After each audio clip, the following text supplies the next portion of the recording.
Kia ora and welcome to Chair Chats. I'm Katarina and I'm here today with Rod Robson, the Chair of National Council. Thanks for joining me, Rod. Thanks, Katarina. Nice to hear from you.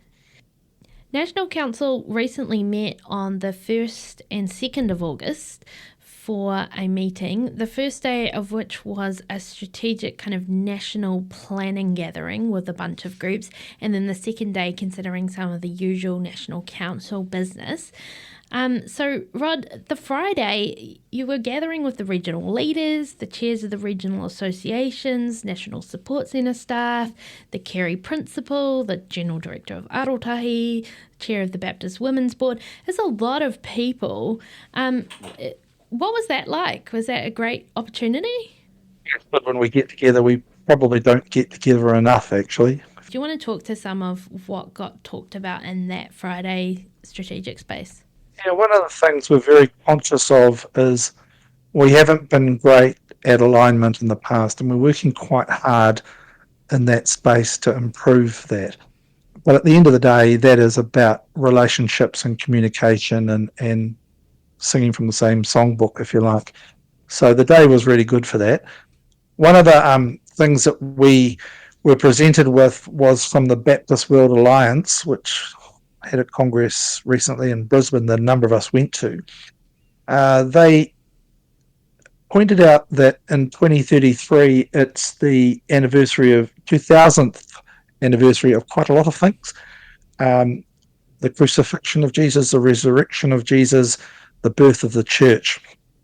And in that regard, there is a worldwide initiative that they are promoting to all their Baptist member organisations about how that could and should be celebrated in a ministry and a personal growth kind of a way.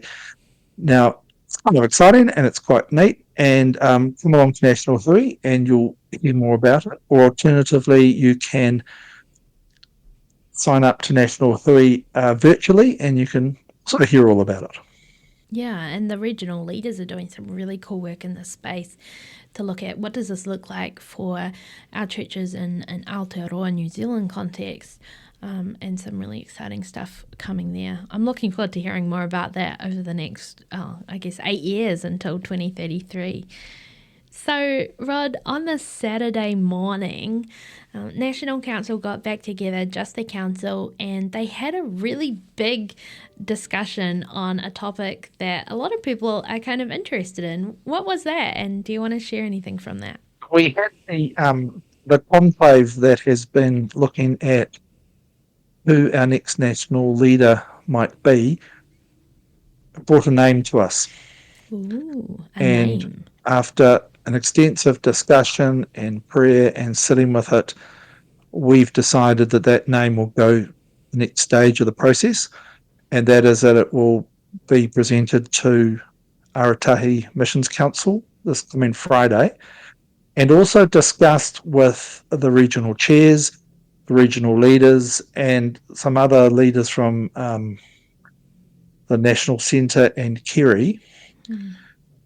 And then, all going well, that name will go out to the wider Baptist movement early September. Discernment about whether this is the person that should lead us. Yes, and then we'll gather together at National Hui in November, whether you're there in person or whether you're attending virtually, to really discern and pray together and vote on whether this is the person that will be our next national leader. There was some more big kind of agenda items on the table for National Council, and one of these is in relation to a report from the Abuse and Care Royal Commission of Inquiry Baptist Response Group, which is a very long name, but essentially a group that got together to unpack the recommendations from the Abuse and Care Royal Commission of Inquiry and what that might look like in a Baptist context. Do you want to speak to that, Rod, in terms of what National Council then does with that going forward? A lot of recommendations for us, and we are going to be taking some considerable time to work those through. Initially looking at what are the most important things that we should be doing firstly, and at the text of a formal apology to those that our movement has harmed since 1950. And those are careful pieces of work that will be unraveling in the next little while. So I want to give a shout out to that response group. They did some very good work for us and we're very grateful. Mm. And that apology will be publicly released shortly for you and our churches to view. We also received some updates. One here that I think is of note is there's been some work going on behind the scenes around a constitution for te runanga and te whāriki, which are kind of the te runanga, the gathering of Māori Baptists in our movement, and te whāriki, the kind of governing group of te runanga. Now, there was a hui a Māori a few months ago that kind of discussed some of that progress, and National Council received an update on that. Where's that at, Rod? We will have a set of rules to put before the hui in November, which will mean that te whāriki has a formal status in our Baptist world. And I think that will be a really good thing. That's the leadership of te runanga. I'm hopeful that we will together we'll make that happen. I think that would be a positive step forward in our bicultural relationship. Yeah, and it's definitely coming out of a very long journey that's had a lot of different stages in it. But this is a really exciting kind of step forward into what's next for that journey. Now, there was also a name put forward to be a Baptist representative on the Chaplains Defence Advisory Council, which is a group of chaplains who lead the Defence Force military chaplains in New Zealand. And we have a few Baptists who are active chaplaincy roles within the Defence Force. And so the name that was put forward to National Council for that was Paul Cossey, and that was accepted by National Council. So we thank Paul for his willingness to contribute in that board space, providing some governance there. The work of chaplains in our movement is really amazing. We have Baptist chaplains working in hospitals and prisons and in sports chaplaincy and in Defence Force, and bringing gospel renewal in a range of different contexts and providing some real practical support for people. So we just love to hear of what's happening in that space. We were delighted that Paul's name was brought forward. For those of you who don't know him, he is currently the pastor at Motueka Baptist in the top of the South. He's on the board of the Upper South Baptist Association. He's got a long storied involvement with our movement and is widely respected. So appreciate him doing that.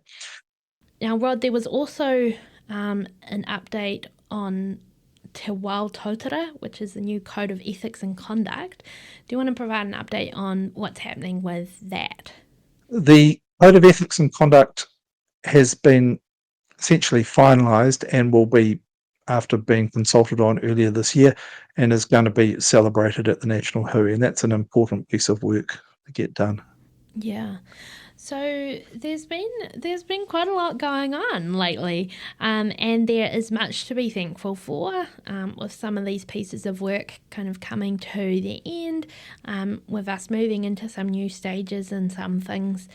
God is at work in our movement, and there is so many stories of gospel renewal happening in local Baptist churches that we are always encouraged by, and I know National Council is encouraged by those when they meet together. So be praying.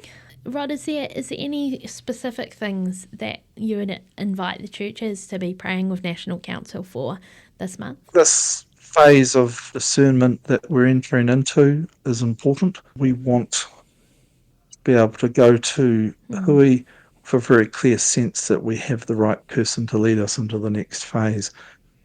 I appreciate the work and effort that's gone in by the conclave and also by the people who have really engaged with the process and those have put their names forward. Grateful for that. My goal at the beginning of the year was I hoped that the conclave would have 3 strong candidates, and actually they had more than that.